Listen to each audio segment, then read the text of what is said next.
Well, that's really, really helpful information. One other point, we talked about making a rehydration solution with a half teaspoon of salt and 6 teaspoons of sugar, Right. and add a little uh, baking soda if you had that Right. available. Now, also talked about maybe 2 to 3 drops of bleach in a In it. liter of water. Right. Uh, After for it's been boiled. Okay, Yeah. now if you wanted to create there are a lot of public toilets, for example, in the orphanages, and the other institutions. A lot of people are using in the tent cities that have sprung up down there. There's some publicly accessible porta toilets that are there. What kind of bleach solution would you recommend for general cleaning purposes, especially around toilet areas or areas that are likely to be contaminated? Kitchen Very areas. very similar to what I said earlier, Don. Depending on, to follow the directions on the bottle, because the bleach, sodium hypochlorite or the bleach solution, varies from 3.5 to 5.5%, depending on which product you purchased, and not knowing what that particular person or group of people would have available to them, they really need to follow. It's typically about 3/4 of a cup to a gallon or so of fluid, but that, like I said, that can vary from source to source depending Okay. on what percent you have. And wipe all of those objects down. Make sure you wash your hands after you have used the bathroom. When you touch anything, make sure you've cleaned your hands, like I said, with soap and water, hot soap and water, and then some sort of alcohol solution. You can't even use the bleach solution on yourself initially. You just make sure you wash it off good, because that can damage the skin tissue. So you need to make sure that you wash that down. One point, if I may, that I need to go back to is when you do treat that water, if the water is boiling, you do need to make sure that water has cooled down before adding the bleach, because of the fact that it's going to get off chlorine vapors. Even if it's just a couple of drops, it probably needs to cool back down some, so that gas would not, out from the Clorox, would not become a vapor. So once it's cooled down, then you can add it. Now the other thing with toilets is probably also they need to make sure that they're using lime if they have it available, Okay. and then a layer of dirt on top of that, especially if it were an outdoor latrine or something that they might have dug in some of the places that might be available to them. Put down a layer of dirt and then a layer of lime. If you don't have lime available, put down more dirt. Okay. It's going to protect that residue, and try not to have those obviously anywhere that the water table, drinking water, would be downstream from those latrines, such as putting it on a hill. You Right. probably want to go ahead and put it in an area where Right. something's not running off downhill from that. Would be a recommendation. And one other thing, and I apologize for my randomness, No, because this is as these things are popping into my head, I'm thinking of them.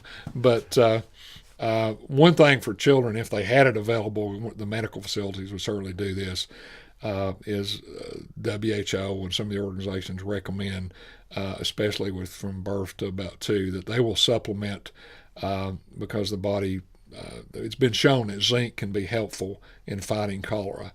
And so with the body, so they will supplement 10 to 20 milligrams a day of zinc for a couple of weeks in those small kids. And that can come out of normal vitamins. It can come out of food sources. I mean, eating nuts, beans, all types of different seeds, from pumpkin seeds, celery, mustard has high amounts of zinc in it. They probably would assume have access in Haiti to beans. Those have amounts of zinc. So getting some zinc source into kids has been shown to be helpful. Like I said, those people that become critical, potassium will become a critical point too. So that's why having those rehydration fluids, or getting those possible IV fluids that have that in it, is going to become critical at some point to that 20% that we talked about, especially, that are going to get very critical with this situation. So that's going to become very critical at some point. So, Well, we can't assume after this wave of the epidemic subsides, and eventually it will. I mean, it will at some point peak, and then the number of cases reported will start to diminish. But we're going to have to be careful about cholera now in Haiti. for the foreseeable future. And for American mission teams or other mission teams or people who are not native to Haiti who are going into the country, they need to have this information as well. And hopefully we can develop an infrastructure that can respond to and treat and educate people about the disease and make it possible to respond more effectively in the coming months and years ahead. One thing, and Don, that I did not mention, and it's just popped into my head. We didn't mention the disease, how long it's going to run its course as far as when the person gets it, and I think that's good information. But usually about 2 weeks. Some sources will say 7 to 14 days, but to be safe, at least 2 weeks, that person that may either be symptomatic or asymptomatic will continue to excrete those cholera cells that can be potentially infectious. So you could assume, based on that, that person could potentially be infectious, not necessarily from person to person, but certainly they're going to transmit things that could go into the sewage, into water sources from person to person.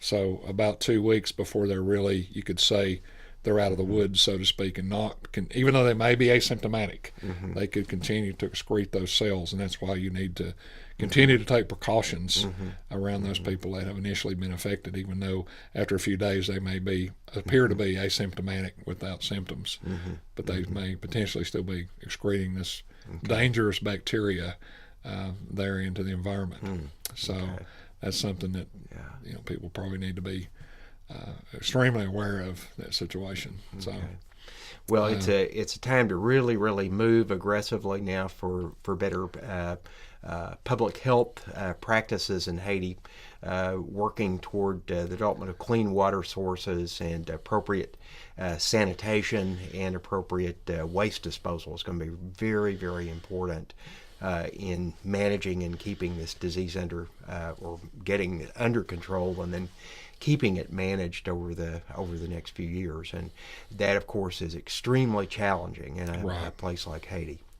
Randy, I just want to, any other thoughts? Well, one final comment, and I thought about it when you were talking about the mission teams. There are, and I don't really know based on the current data how relevant this would be. There are vaccines that have been developed to cholera with some varying success. The injectable vaccine has a tremendous amount of side effects. There are a couple of oral vaccines that don't have those side effects that have been shown to be anywhere from 50 to 85% effective, depending on which one you're using, and last about 2 years. So you kind of have to look at that. Those are available. They're really not promoted or marketed in this country, in the United States, because of that. But it's possible that in the future that might be something that the mission teams may want to consider, depending on how that plays itself out in the market and availability and that sort of thing. Okay. Well, very good. Well, I just want to thank you for taking the time to come in and share this information with us, and hopefully this will be useful to both the people in Haiti and to our American mission teams as well. Thank you, Randy. Thank you.